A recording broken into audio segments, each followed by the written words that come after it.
Bonjour à tous.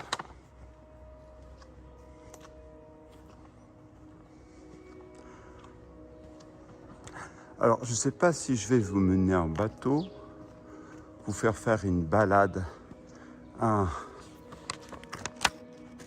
si je peux dire en toboggan. Mais une chose est sûre, c'est qu'il y a certaines personnes qui apprécient énormément. Vous êtes sur la chaîne Urbex Guy Clément, mais pas sur la chaîne Urbex Guy Matou. Je précise tout de suite. Apparemment, on ne le dérange pas. Bon. Où suis-je? Ah, je suis dans les Bouches de Kotor, ici, dans le Monténégro. En face de nous, nous avons un hôtel. Alors, c'est pas un palace, c'est un hôtel. Ah, ça y est, on a réveillé son Altesse. Qui nous regarde. Les Bouches de Kotor sont donc au patrimoine mondial de l'UNESCO. Je parle pas de ces toboggans et de ces voitures. Et ou de ces mini. Ah, les chats, les rapports humains avec les chats, c'est une vaste histoire que déjà en Égypte, on a des mini de chats. Donc, c'était un animal domestique fait rêver l'être humain. Personnellement, j'ai un chat actuellement qui s'appelle Tatou. On va passer en continu.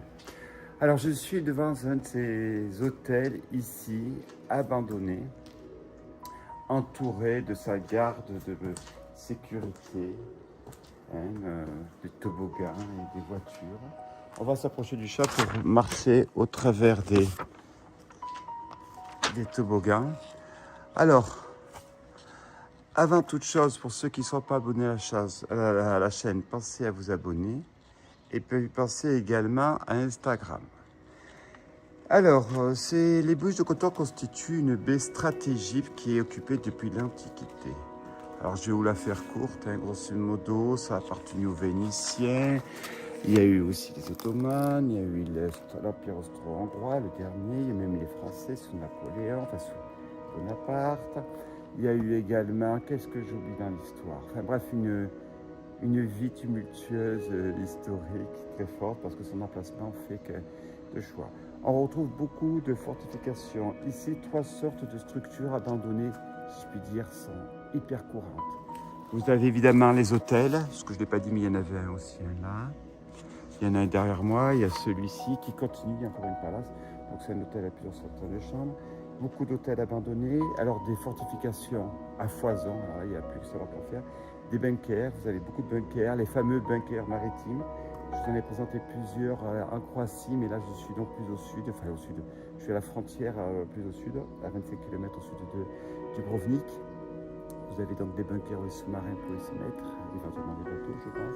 Et puis après, on retrouve des structures publiques, des hôpitaux. Alors pourquoi ces abandons? Militairement, on comprend, parce qu'aujourd'hui, c'est plus du tout le même contexte. Le Monténégro ne fait pas partie de l'Europe, même si leur monnaie est l'euro, parce qu'il y a une convention entre l'Europe et le Monténégro qui leur permet d'utiliser l'Europe, mais ils n'ont pas le droit d'édition de la monnaie européenne. Mais je pense qu'ils vont frapper à la porte européenne tôt ou tard, comme l'Albanie, comme tous ces pays. Alors ça présente un avantage certain, je rappelle, quand on rentre dans l'Europe, ça veut dire une sérénité. Alors je vais m'approcher du chat parce que j'ai vraiment envie de m'approcher là, mais je pense que je vais le faire partir. Alors Minou, moi qui voulais une interview, j'ai raté, j'ai fait peur plus au chat qu'autre chose. Bon, voilà, alors donc on va visiter cet hôtel, sans prétention, soyons clairs, sans prétention. Un hôtel qui a quand même souffert d'une multitude d'ouvrages de temps, la casse et le pillage. Voilà. Allez, on y va pour cette exploration. Je vous propose donc de passer par...